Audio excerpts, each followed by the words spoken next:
I don't know if I'm ready. I'm not sure where. I don't see. Oh, there you are. Okay. Oh, I am so sorry.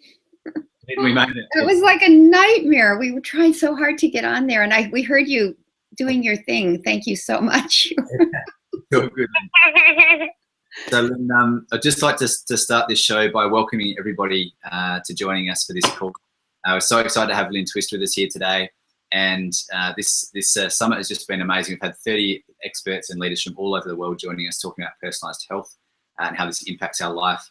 Our intention for this summit has really been to share information from all these experts, from all different avenues, with all of you guys sitting at home listening to this, so you can take advantage of your health and happiness. What I'd like to thank our sponsors, Ultimate Human Foundation, the amazing work that they're doing, working towards elimination of chronic disease and pain on the planet, and also love to thank ph360.me, who is our big sponsor, who's looking at the tangible ways that people can apply this information to change their health and change their life.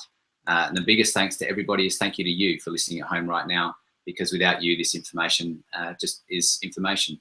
And it really is here to be able to take this and apply this into your lives so that you can actually change the health of yourselves and change the health of the world. So I'm super, super excited to welcome Lynne Twist joining us today. Lynne is, I'll just quickly give you a little bit of a background about Lynne. For more than 40 years, Lynne's been recognised as a global visionary committed to alleviate poverty and hunger and supporting social justice and environmental sustainability. From working with Mother Teresa in Calcutta to the refugee camps in Ethiopia and threatened rainforests of Amazon, Lynne's on-the-ground work has brought her a deep understanding of the social tapestry of the world and the historical landscape of the times we're living in. The compelling stories and insights gained from her experiences inspired Lynne to write her best-selling, award-winning book, The Soul of Money, transforming your relationship with money and life. The founder of Soul Money Institute, Lynne has worked with over 100,000 people in 50 countries in board retreats, workshops, keynote presentations, and one-on-one coaching in the arenas of fundraising with integrity, conscious philanthropy, strategic visioning, and having a healthy relationship with money. She's a very sought-after speaker. We're excited to have her today. She travels the world giving keynotes. She's addressed and works with conferences with United Nations, with Beijing Women's Conference, Nobel Women's Conference on Sexual Violence, State of the World Health Forum Conference, Alliance for New Humanity Conference with Deepak Chopra. The list goes on and on and on. We could talk forever about Lynne, but she's extremely distinguished. We're super, super excited to have her today. So Lynne Twist, thank you so much for joining us. Thank you, Matt. I'm delighted to be with you. Thank you so much for that beautiful introduction. You're more than welcome. So Lynne, we're just going to jump in briefly. I know that there's your bio. We could sit here probably for 6 days talking about how that looks and what that's all about. But can you just give us a brief background of how you are where you are today and how you came to be about the work that you're actually doing in the world? Let's see. Well, I was very fortunate to be in the right place at the right time when the Hunger Project was created back in 1977, a long time ago. And it was created in a beautiful set of conversations with many important people, one of them being Buckminster Fuller, another Werner Erhard, another John Denver, other really remarkable people who were pretty awake at that time in history to the fact that hunger exists at a magnitude that was just a real devastating and horrendous part of the human condition. And so they generated a project to begin to bring into existence the commitment, the will to have humanity work more effectively on ending world hunger. And I was lucky enough to be in the right place at the right time and got involved in that project, that initiative, and ended up being one of the executives who built the Hunger Project to a global movement. And out of that wonderful opportunity, I traveled the world. I ended up having this relationship that you referenced with Mother Teresa. I managed fundraising operations in 50 countries. I really ended up spending a lot of time in sub-Saharan Africa, India, Bangladesh, places like Ethiopia, Senegal, Ghana. And I learned very deeply lessons from people that I used to call poor, people I would never, ever refer to as poor again, because when you work with your hands in the dirt next to people who've gone through a famine or a disaster or a war, like in Mozambique or in Ethiopia, you realize there's nothing poor about them. Their circumstances may be poor, but we often collapse people's circumstances with who they are and then don't really relate to the strength and resilience and beauty of the whole human being. And so the work of the Hunger Project really educated me and I would say, trained me and awakened me to the difference that we can each and every one of us make in the world today. And then in about 20 years later, in 1994, 1995, I had a opportunity to be in a shamanic ceremony in Guatemala with a close friend, John Perkins, who's a friend of yours as well. And in that shamanic ceremony, I had a very, very clear vision, and it turned out to be a calling from an indigenous group in the most remote region of the Amazon rainforest of Ecuador. And out of that vision, out of that dream, out of that calling, I ended up with my husband, Bill, going down to Ecuador, to Quito, down the eastern side of the Andes through the Pastaza River Canyon, flying into a remote part of the Amazon rainforest to meet with the Achuar people, and you know them yourself, to be remarkable, remarkable indigenous people who are totally intact in their cultural ways, in their traditions, and their deep and profound understanding of the natural world. And out of that, the Pachamama Alliance was born. So that's what I do now. I do that and also work with people in their relationship with money, since as a fundraiser and a philanthropist, I've been very engaged with, I'll call it the holy side of money, the soulful side of money. And that's been a really beautiful gift in my life. So that's a little snippet of the story. I could go a lot longer into it, but that's the short version. That's I'd love, and we've had the absolute pleasure of spending some time together just recently in Ecuador, actually in the Amazon, and it's such an amazing place, an amazing space. But what's behind the journey there from us in the Western world is what's so powerful about that whole experience. And you mentioned Pachamama, and for those listeners in right now that haven't heard of Pachamama or heard about the work you're up to, could you just share a little bit about what is Pachamama, what does that actually mean, and what's the understanding, or one of the biggest concepts that we can take home as human beings about this relationship that may exist to change world health? Well, let me just say it was great having you there, Matt. They are deep in the rainforest with us, and I was so grateful to have you and your extraordinary sensitivity and insight and healing capacity of your own to be in a place where healing and spiritual depth and understanding the relationship between energy and the natural world and consciousness, which is a deep part of what indigenous people are bringing to the world right now. But the Pachamama Alliance, first of all, the word Pachamama means Mother Earth, or more accurately, the earth, the sky, the universe, and all time. And it's a Quechua word. The Quechua people are the largest living indigenous language group in the world. So Pachamama, that word is used by Quechua people, but also many indigenous people around the world to mean Mother Earth in a very reverent and respectful way. And the Pachamama Alliance is an alliance between the indigenous peoples of the Amazon and the Andes and conscious, committed people in the modern world like you and all the people who are listening to this webinar. For the sustainability of life. It's this remarkable partnership with ancient wisdom and modern world knowledge for the sustainability of life. And technically, our mission statement is to preserve the world's tropical rainforest, particularly the sacred headwaters of the Amazon, by empowering the indigenous people who are its natural custodians. And from the great wisdom learned from that work, bring forth a thriving, just, and sustainable way of life for all.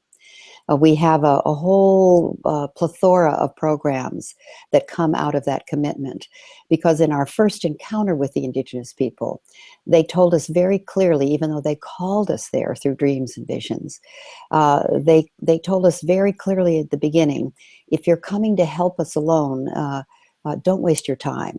But if you know your liberation is bound up with ours, then let's work together.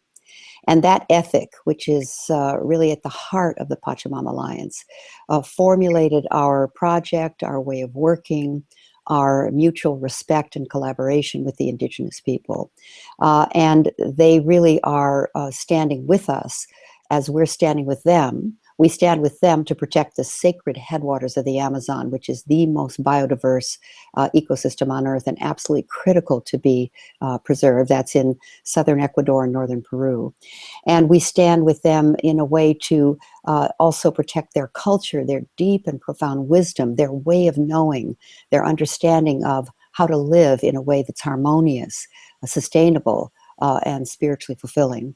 And they stand with us in what we call changing the dream of the modern world. And we actually have a program named that because the indigenous people told us the most important work we could possibly do to preserve their territory and our common rainforest, but also to preserve life, is to change the dream of the modern world, the dream that's rooted in consumption and acquisition.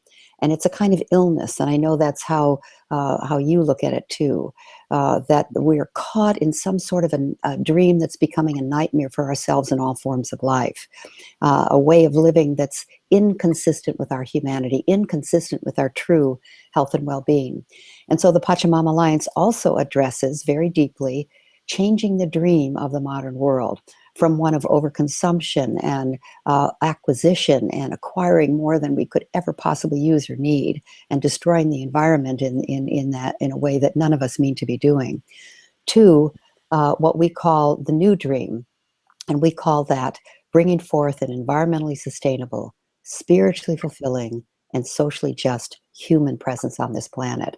So we have a very big mission, and the work that you're doing is so consistent with it and aligned with it that I'm so honored to be talking to you about it right now. It's just beautiful, and I just love everything. It's so eloquently worded, and the mission that you guys are on, and it is just a perfect alignment with what we're doing. And there's so many amazing people around the world that are sharing this similar vision, and that's really what we're doing here, is just helping other people understand more about the amazing work that's out there and the people that are really making a huge difference, and how we can be a part of that as well. Lynne, just quickly, do you have any links that the listeners can go to right now to check out more about that, or to find out some of the courses? I'm very aware, just coming up in a couple of weeks, in November 19th, I believe you've got a San Francisco. So if you just share briefly with that, and for those who are listening live, you have the link there. For those who are listening to a replay, you better click on the link that's in the information below. Well, the link to the Pachamama Alliance is very simply pachamama.org. That's Pachamama, Pachamama, all one word, .org. And once you go there, you can explore the website. There's a link for journeys. You can go down to the rainforest with the Pachamama group like Matt did. We'd love to have you, and immerse yourself in the natural world, in this extraordinary place on Earth, right on the equator, one of the most remote places you could possibly go, and be with people who are very, very in touch with the power of life. You can click on courses, and we do something called the Awakening the Dreamer Symposium, which I was referencing earlier. And then we have something called the Game Changer Intensive. The Awakening the Dreamer Symposium can be done live, or it can actually be done online. Bill and I, my husband and I, were just looking this morning at the new online version, which is very, very exciting. In 2 hours, you can learn more than you've ever known about the whole world if you be there for 2 hours online. And then you can take the Game Changer Intensive. And then what you were referring to, Matt, and I so appreciate you mentioning it, on November 19th, in San Francisco, we do a very, very large, very inspiring event, gathering of the Pacha people around the world, we call them, in person in San Francisco. It's called the Pachamama Luncheon Event, and that's also on our website. And it's almost full, but there's probably room for a few more people, and it's a fundraiser. So make sure you come knowing that we're going to make an ask. It's free, but I will be making an invitation for people to contribute. And if people can't be in San Francisco, they can watch it online. It'll be streaming online, and people also are organizing remote events. So you can be with a group somewhere in Austin, Texas, or in Chicago, or maybe in Australia. There's a beautiful actress whose name is Carrie Armstrong, who I met last night. Have you heard of her, Matt?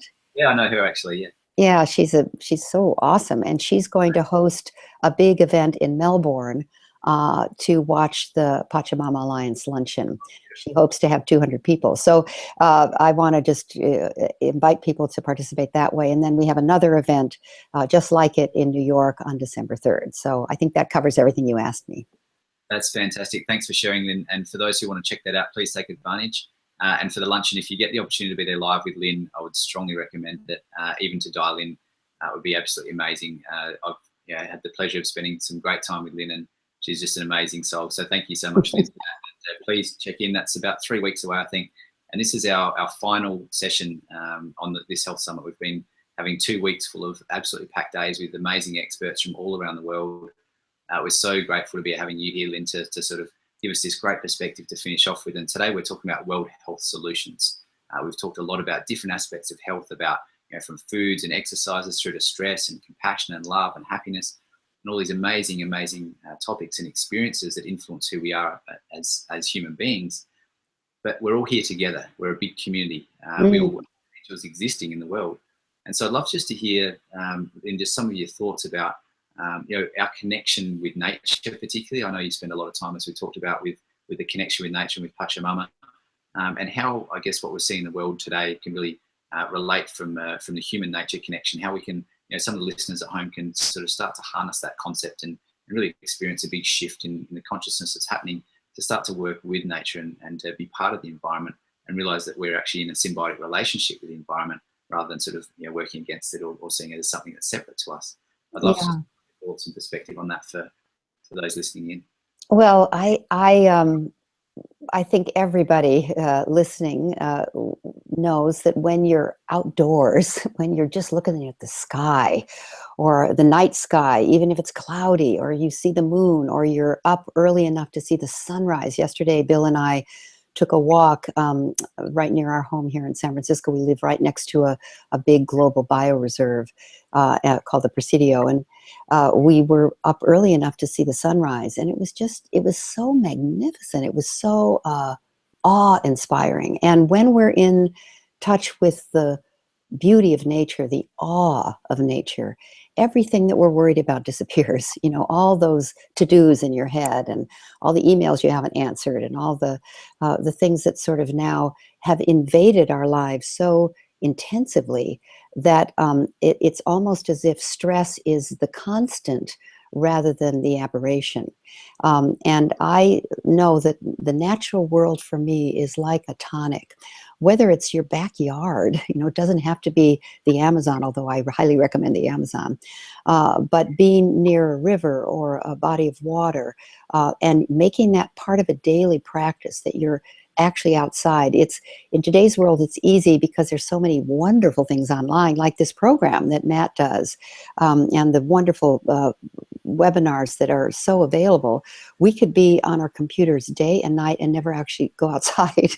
And so I think it's more important than ever to be in touch with the magic, the miracle, and the beauty of the natural world. And it may be, if you're in inner city, that you actually just go stand near a tree, wherever it is. But I recommend that particularly people with children use the opportunity of camping, of hiking, of doing outdoor biking in a way that the natural world becomes your greatest home.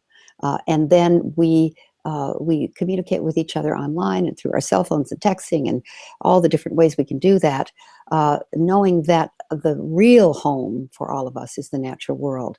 And then also to recognize that the way that technology now has been such a boon to us is actually a reflection of the interconnected nature of the open source power of the natural world.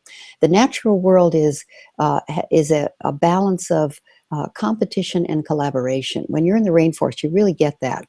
The plants and animals compete for light and sunlight, food, but they also collaborate with each other. And the rainforest is such an exquisite kind of almost, technicolor example of how powerful collaboration is. And I think the internet world, the digital world, is an accurate, actually, reflection of the natural world in technology. And so that we're in a relationship with technology now that you could say is a very healthy one if we hold it properly. And we can also see that it requires, I think, a deep commitment to stay connected to the outside, the natural world, the outdoors, the wildness, the awe of nature, the magic of nature, to keep ourselves sane, calm and in touch with the reverence of life. So I don't know, and you know, when you talk about health, I just want to say I think this relationship with the money that I work on with people is a huge part of keeping them healthy, because the stress level and suffering around money in our culture is also a something that I think is really something that I'm always addressing with people. And yet living close to nature heals that as well. So it's really a tonic. It's a tonic, it's a healing, it's an answer to many things. Beautiful, and thank you. And we know that stress is our #1 killer and #1 cause of disease.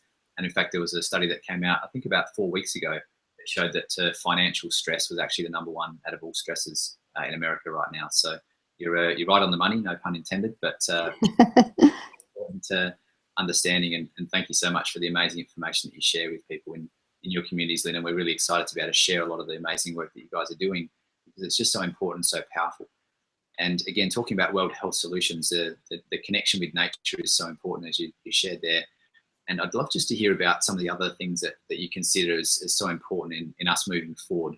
The future of humanity, we're standing here in 2015, and we're so advanced in so many ways in the Western world with technology. Yet when you actually go back and spend some time in the Amazon, again, which we had the pleasure to do recently, you understand that this whole life is just seen in such a different way.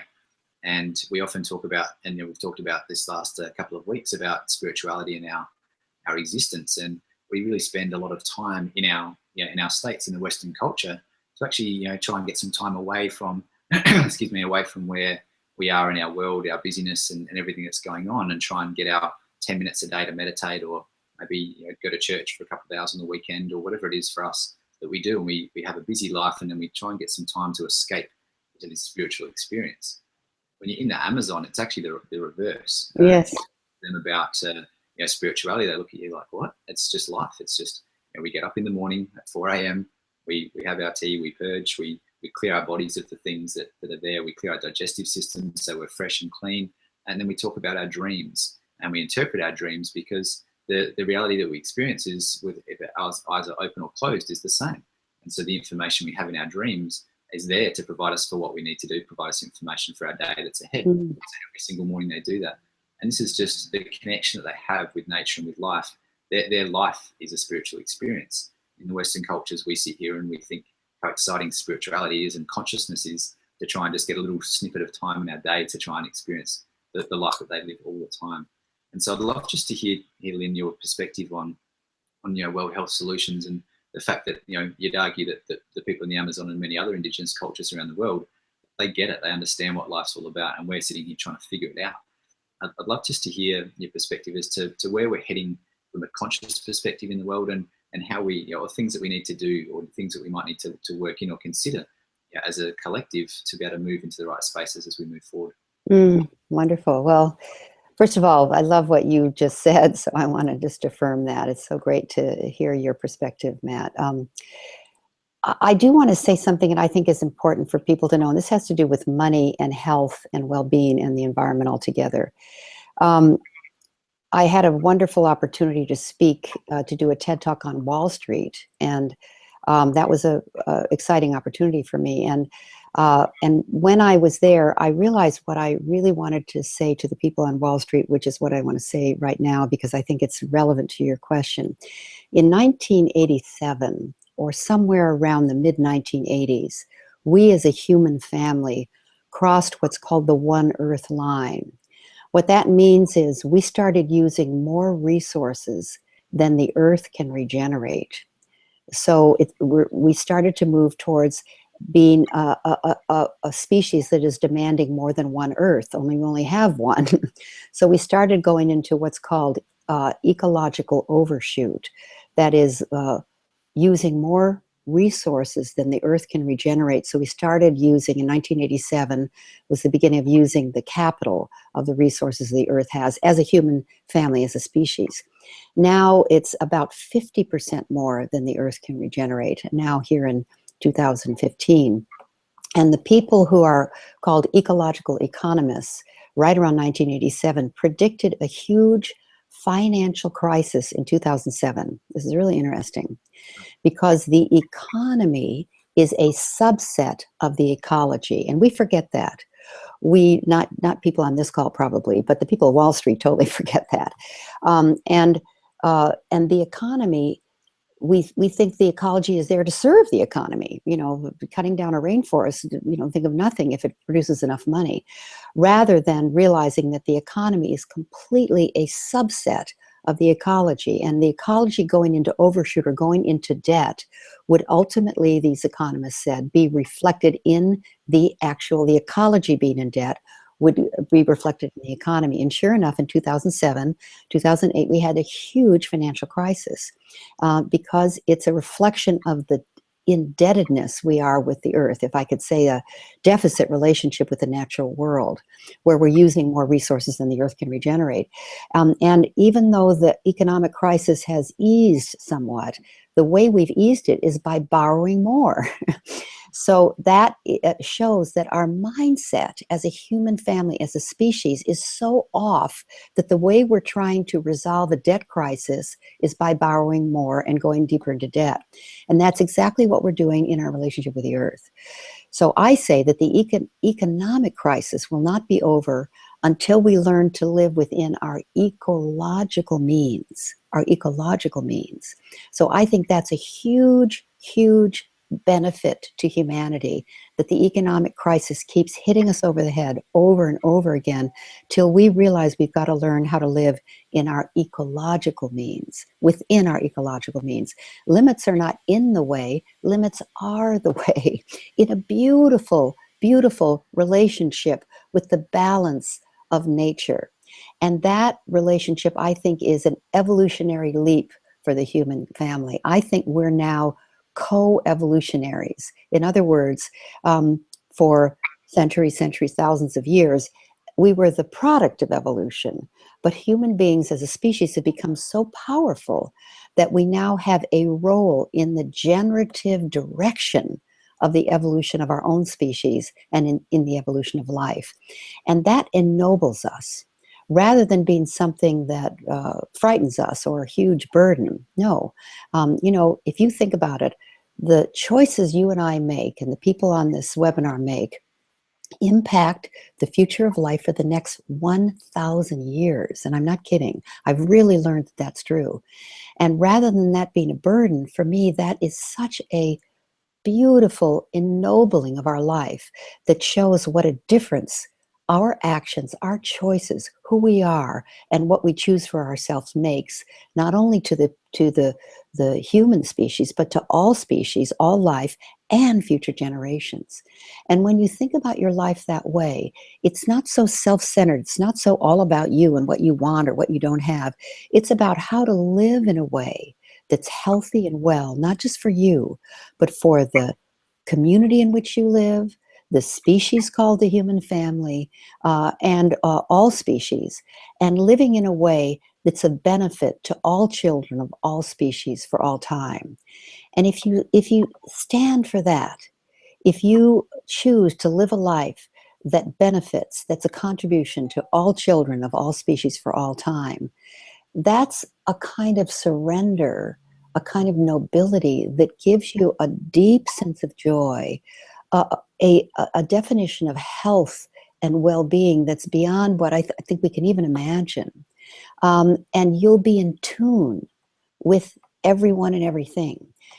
For us to really, really get now that our actions, our life, our way of being impacts every other living thing, that is such a gift. And for me, the climate crisis is a huge blessing to humanity. Obviously, it's a terrible thing, and there's going to be a lot of suffering, and there already is.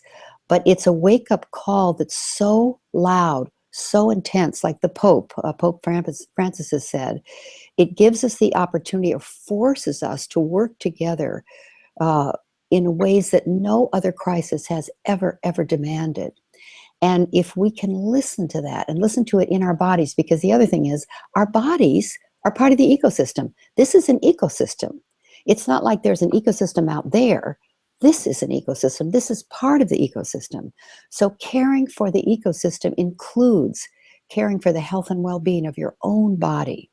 And when we live in service, which is really what I'm saying, bottom line, that to me is the joy, the power, the beauty, the depth of living a life of well-being and a life of health and wellness.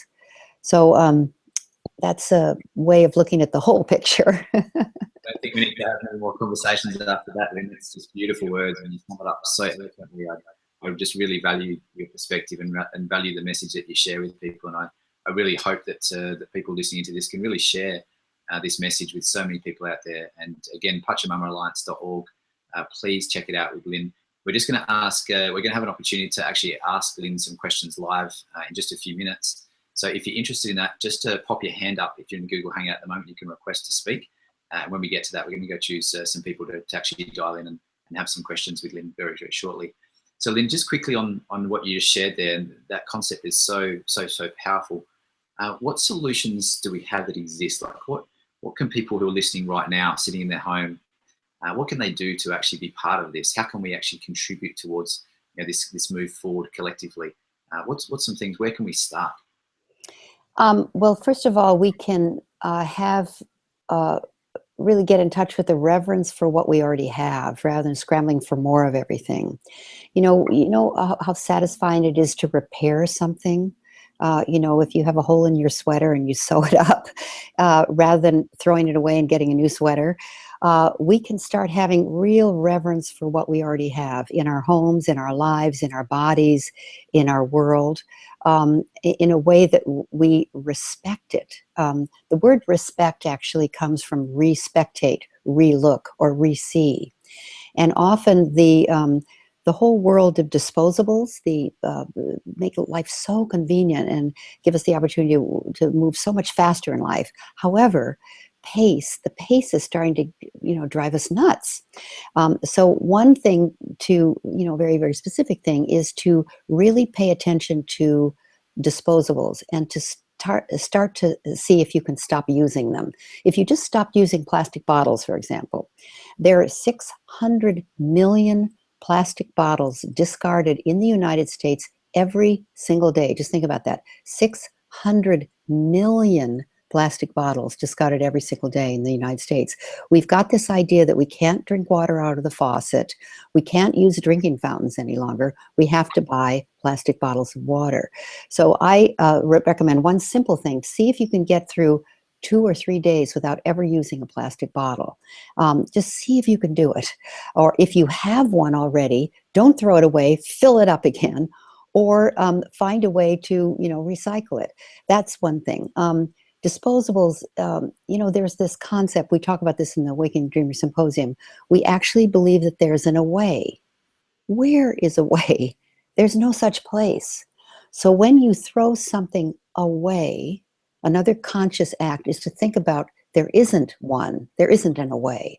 So when you're discarding something, look and see what it is, where it's going to go, and can it be reused, or can you discard it in a way that it can be usefully made into something else. There is no waste in nature. There's no waste in nature. And so we've created something called waste, which is a human-made aberration with the natural world. So that's one. These are simple things, simply said, but not so easily actually accomplished, because our culture is devoted now to disposables.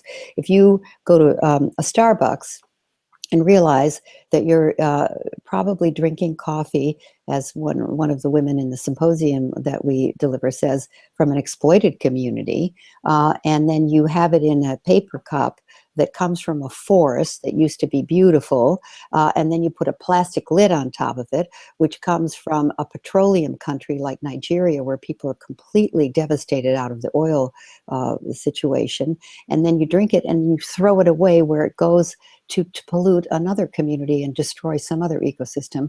That one act, and I love Starbucks, by the way, and I go there all the time, but can you, as much as possible, imagine not using disposables and still having a great life? Because I think that would be a huge change for most people, and it would make a huge change in the world. So that's a simple invitation, but one that's difficult to accomplish. You'll see. But once you get into it, it's pretty cool. It's pretty cool. So is that the kind of thing you're looking for, Matt? Absolutely, and that's amazing. And these are the things we don't often think of. 600 million plastic bottles a day. That's in just America alone. That's unbelievable. Is if you have any other tangible things like that to share, Lynne, I'd love to hear a couple. I know that everybody sitting at home they really understand the concepts that you talk about. Really understand the fact that we're in this crazy transition, and it's really time to start to wake up and start to be aware of the detrimental effect that we're having towards the environment and towards a lot of different aspects of our life as humans. And this is, I guess, just such a critical time for people to be able to say, hey, I'm interested to be aware. An amazing thank you again, and a huge credit to all all people listening in today to this whole series, because you're here because you're interested to learn more about yourself and learn more about what you can actually do to live a happy and healthy life, which is more than just about you yourself. It's about being in that space so that you can actually help others to be happy and healthy. So Lynne, if you've got any other little amazing pearls of wisdom that you love to share, feel free to share a couple more, and then we're going to take a few questions. Well, I would say another one that's a little bit more, might say, contextual, and that is to, at night when you go to sleep, just before you go to bed, most people wake up with this, kind of frantic experience. They didn't get enough sleep, and then they look at the clock, and then they think they don't have enough time, and then they go to their closet and they don't have enough to wear, and there's this not enough, there's not enough, I need more kind of mania that is almost like a mythology that we've all bought into. This is something I talk about in my book, The Soul of Money. But I recommend actually reversing that or transforming that to waking up realizing I'm so grateful for the opportunity to rest. And sleep is so sweet, whether it was 3 hours or 10 hours or 2 hours. And when you go to bed at night, before you go to bed, rather than having this frantic, I didn't get enough done thing going through your head, which we mostly have, or I can attest to, keep a gratitude journal and write down the 3 things you're most grateful for that you accomplished during the day. And if you review your accomplishments rather than what didn't get done and you have to transfer to tomorrow, it changes the very water in which you're swimming in your life. If you go to the end of the day, even though there'll be things that didn't happen that you wanted to do, that happens to me every single day, but if I actually rest in what I did accomplish, and then the 3 things I'm grateful for, and it could be the sunrise, it could be the laughter of my granddaughter, it could be that I turn on my faucet and clean and fresh water comes out, and that doesn't happen for 70% of the people on earth. If I write down 3 things I'm grateful for, and sometimes it's just the love of my husband, or the fact that I got to be on your webinar today will be one of my grateful things tonight. And I actually write them down every single night, and it's like a muscle. When you're learning a sport, you have to practice your tennis serve over and over and over, and then you get really good at it. Or yoga, you practice it over and over and over, and your body feels better. If you exercise the muscle of gratitude every night, something changes in your whole life, and I'm not kidding. And you start to be grateful for what's already there. And the mania or the frantic chase for more, which is part of what has us consuming way more than we need, will start to relax in your life in a way that calms you, and you find more inner peace. That's beautiful, and thank you so much. And those words are just so powerful. And we often don't take the time to stop and be grateful enough for our amazing life that we live in. We've just added Sophia into the conversation here. So Sophia, thanks so much for joining us. And if you have a question for Lynne, please feel free to ask away.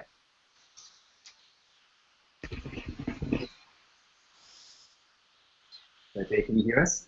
Yes. Hi. Hi.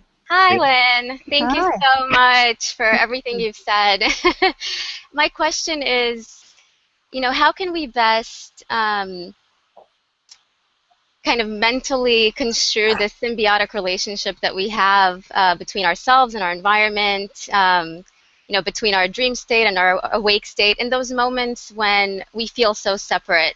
That's a great question. I definitely want to say that the question you're asking pinpoints one of the things that's the source, I think, of the breakdown and dysfunction in our relationship with life, that we actually think we're separate, that we actually think that we're separate and alone, and that our actions don't matter, and that we can't make a difference. You're not saying it quite that way, but you give me the opportunity to talk about that mythology, and to break that mythology. I say the best way to do it is to stop thinking about yourself and do something for someone else. The more engaged you are in the well-being of other people, the more well-being you'll find in yourself. But you can't do it for that purpose. So that's a trick, you know. If you can find a path of service, and it may be, you know, one woman came to me, she was at $150,000 in credit card debt. And when she showed up at my house for a session, she was her debt. She wasn't a human being with debt. She was $150,000 in debt. That's who she was. She couldn't even function. She could barely breathe. And I told her, I said, before we work on your situation, your financial situation, I want you to take a week and spend 7 days acknowledging, celebrating, and appreciating every single person you come in contact, and speaking powerfully to them about what you appreciate. To the people at the cleaners, thanking them for getting your cleaning done on time and how cheery they are when you pick it up. To the checkout lady, if you like her hair, or at the grocery store, or if you're touched by her smile, tell her so. If someone is struggling getting their grocery cart out of the grocery thing, help them. Every chance you get, if you see trash on the street, go pick it up and put it in the trash barrel. Every chance you get, make a difference in someone else's life or in the situation you're in. And I asked her to do that for 7 days, and she came back, and she was a whole and complete human being. She was filled with joy. She felt great about herself, and she still had $150,000 worth of debt. But then there was someone there to work on it that was healthy and well, and not collapsed with her circumstances. So I guess my answer to you is a story, but I use the story to say that people get connected out of connecting rather than withdrawing. And connection is always possible through service, acknowledgement, appreciation, and collaboration. Thank you so much, Lynne. That was beautiful. Thank you. Thank Very you. inspiring. Wow, Lynne, beautiful words. Thank you so much for sharing. And Sophia, thank you so much for joining us today. And thank you so much for your question. Sophia, I'm just going to drop you out of the conversation here, and we've got Pam who's just joined us now. So thank you so much, Sophia, much appreciated. Pam, we're over to you. Are you live? Can you hear us? Yes, can you hear me? Yes. Yeah, great. I was having problems with the technology, which is a joy, isn't it? Getting on the Hangout. Whereabouts are you calling in from, Pam? Sorry, Matt? Whereabouts are you calling in from? From the UK, Manchester. Beautiful. Thank you for joining us, and please, feel free to engage with Lynne and allow her to share her amazing wealth of knowledge with all of us. Yeah, hi Lynne. Great to meet you. Nice to meet you. I love what you've been saying and what you've been sharing. It was quite horrifying to hear what you said about the Earth now is using 50% above what it can easily sustain. I wondered if you could say a bit more about, you mentioned things like plastics, which I certainly already do. I know I'm doing quite a lot personally, but I'm wondering what do you think is the best way to get this message out to a wider community? Well, thank you so much for what you're already doing, and it's really important to share that what people are already doing is important and powerful and needs to be acknowledged, so they don't feel like they're not doing enough. Everything we do makes a difference. This message, or the message that you're asking about, is one of the ways it's getting out is by this webinar right now, which I totally appreciate Matt inviting me to be a guest. And of course the work of the Pachamama Alliance and the Awakening the Dreamer Symposium, which is available in Manchester. You could take the course there. Also, also, I think that it's important for us to talk to each other in what I call grounded optimism conversations. The conversation in the world now is has been hijacked, you could say, by terrorism, by violence, by fear, by war, by doomsday predictions. And if one of the most powerful things we can do is generate conversations for possibility, and actually write letters to the editor, subscribe to periodicals like Yes Magazine, YES Magazine, periodicals and news sources that talk about what's working as well as what is, frightening all of us, and put a real attention on joining and affirming conversations that awaken people, nourish people, and celebrate life, rather than conversations of fear, because fear drives us into our retracted state. It makes us feel alone, and it has us take actions that are inconsistent with our humanity. When we're connected with other people, and when we're creating possibilities and visioning and joining together, we have a completely different impact on the world. So I think that's one of the strongest things you can do, and thank you for that question, Pam, to spread this message.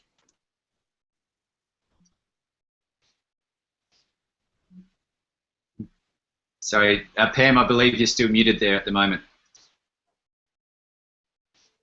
Can't just...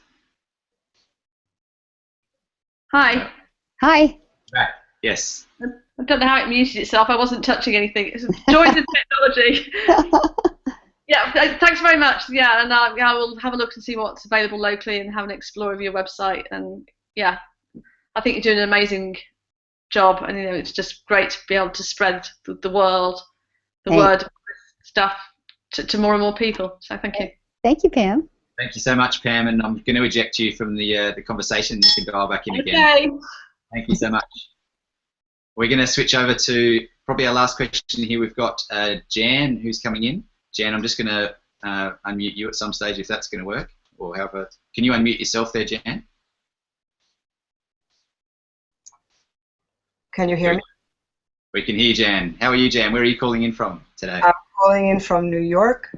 I don't know how I got here, so I guess I'm supposed to be asking a question. My question is, especially now here in this politically volatile environment that we're living, and I see people posting on Facebook and all sorts of angry, and everybody has a perspective, and one wants this, one wants that, and the thought of that the planet is alive would just be so bizarre to them.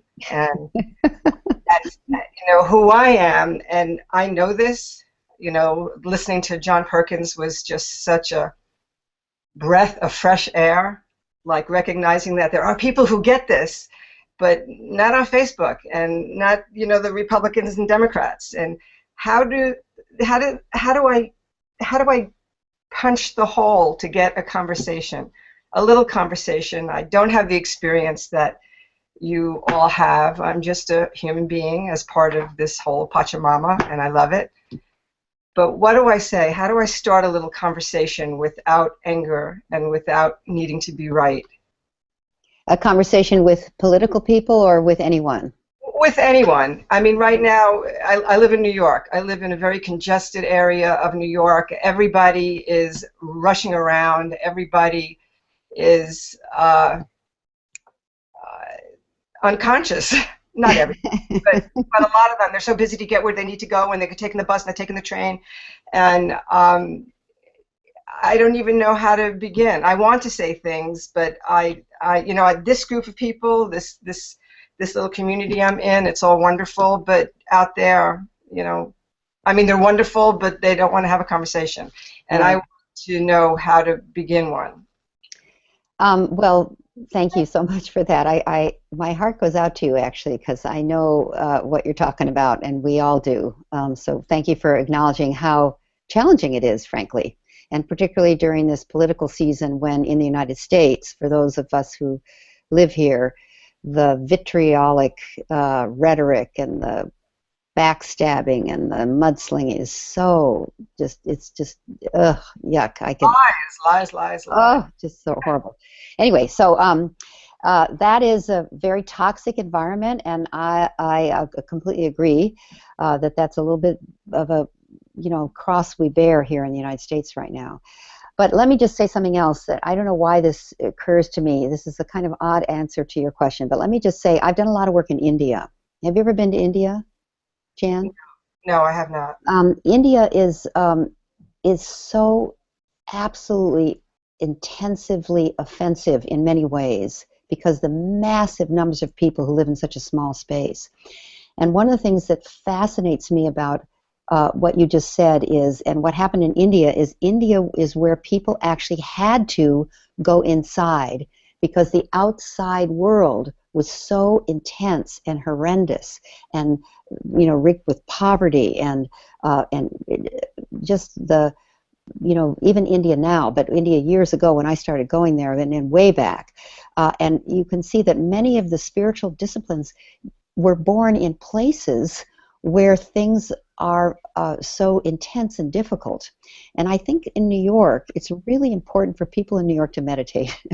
That's why I'm saying this, because it's so intense there. To find a calm place that's not outside but inside of you, a place where you can go, either meditate or prayer or have some sort of contemplative practice, particularly in people who live in inner city life, because the intensity now is so great. So that's one recommendation I would have that will calm you down so that when you do start a conversation, it's not angry, it's not making somebody wrong, that your own heart is calm and peaceful enough to be able to have a conversation that's open-hearted and loving. Secondly, I would say regarding our political thing, because I'd love to say something about that. Oh, please One do. of the things that Pachamama Alliance is working on is something called a movement to amend the Constitution to get money out of politics. And I think that it'll probably take 10 years, maybe take longer. But our system is not corrupt, it's corrupted by money.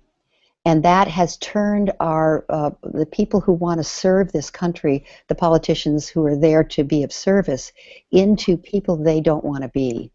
And I think the kind of key factor, or there's lots of different leverage points, thousands of them. One that might have a lot of power, and we believe that it would at Pachamama Alliance, is to actually begin to work on getting money out of politics. It's going to take some guts.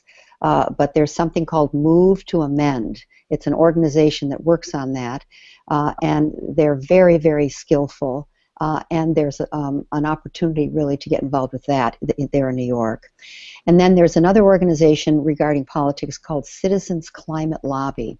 Very, very powerful, effective organization that has a lot of respect for our political system and is very powerful and positive, and you will like those people, I promise you. Citizens Climate Lobby and Move to Amend, two places you could get involved. And then fourth, first of all, find your inner peace. Fourth, when you're in conversations that are negative and vitriolic, if I can't transform them, I withdraw from them. I don't play. If I can transform them, I do. I say, well, could we stop arguing for a minute and just look at the possibility of blank?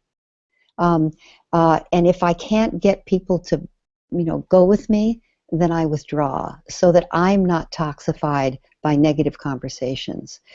So I think your question about how to start is to find peace in your own heart as much as you can.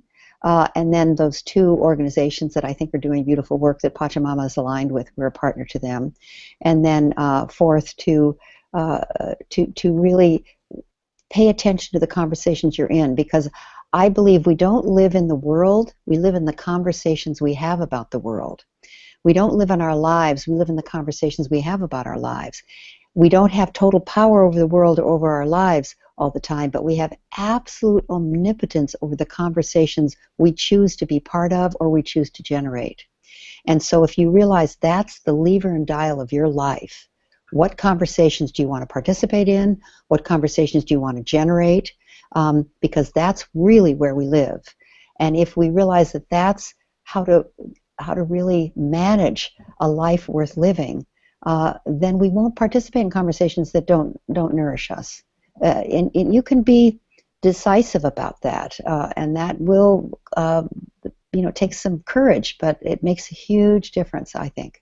So thank you for that question. I love your question, Jan. Thank you. And thank you so much. I pray everybody will watch this and listen to you. Thank you very much for being on this. Thank you. Thank you so much. And I'm just going to drop you out of the call here, but thank you so much for your time. Beautiful. Alrighty, we're back. So Lynne, just the information that you share and the composure you have, the perspective that you see, and even the perception you choose with conversations. We've had some great chats this last couple of weeks as well about the mind and how we choose to perceive situations and what we choose to think, what we choose to engage in, what we choose to even believe, that can actually dictate and control some of our emotions and can dictate how our actions or behaviors are, which is really our reality. And it's just some amazing times that we're able to share this information, and I just really, really appreciate it. And I'm so grateful for you to be joining us today. I know you're so busy out there changing the world in your own amazing community, and we're just so grateful to be able to share the work that you're doing. We're huge supporters of the Pachamama Alliance and really love the work that you're able to do to help spread the word that we are actually in control of what happens with our destiny. We get to choose how we relate to the environment. We get to choose who we are and how we relate to ourselves and the people around us. Everything we have now is a choice.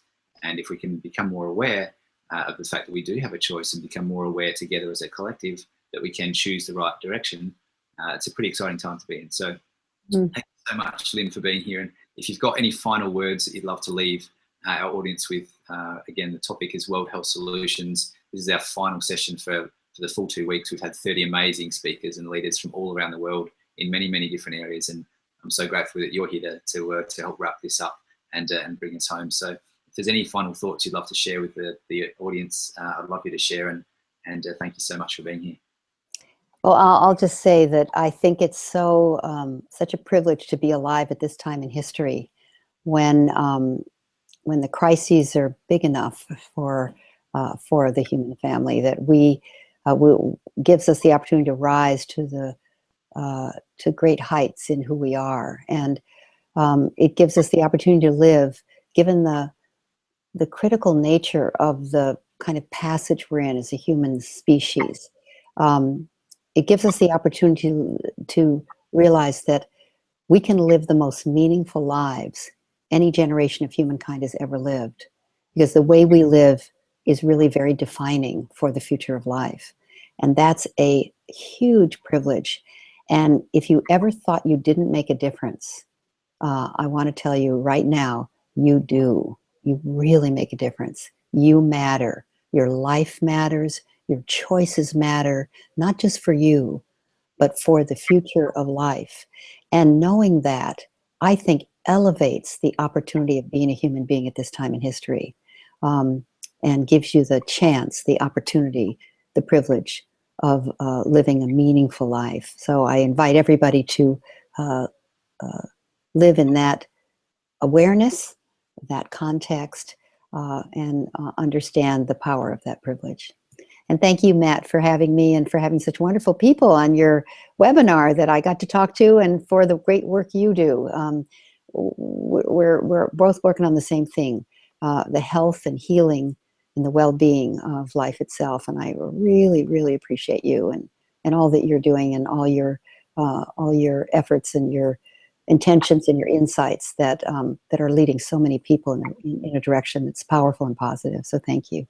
Well, thank you so much, Lynne, and a huge, huge thank you to you, to the listeners, for being here for the last few weeks. And our intention for this whole summit has been to be able to share information so that you can actually become aware of what's out there in the world, become aware of starting to figure out what's right for you, so that you can actually be happy and healthy and contributing positively towards humanity's direction in the future. So thank you so much for all of you for dialing in for these last couple of weeks. Thanks again to Lynne for being here and the work that we're doing, pachamamaalliance.org. If I can recommend one thing, it's go and check that site out, go and participate in some symposiums, go on a trip to the Amazon. It's an experience that will change your life. So thank you again to everyone for being Yeah, it's an absolutely amazing series that we've had. Enjoy the replays. If you've missed some sessions, please dial in. We've had amazing experts from all over the world. And the parting message is for you to be finding out what is happy, what will make you happy and what will make you healthy, so that you can actually live a life to help change the world. So thank you, thank you, thank you. Much gratitude, and look forward to talking to you again soon. Thank you again, Lynne, for joining us. And Thank you. much love. Thank you all. Bye-bye.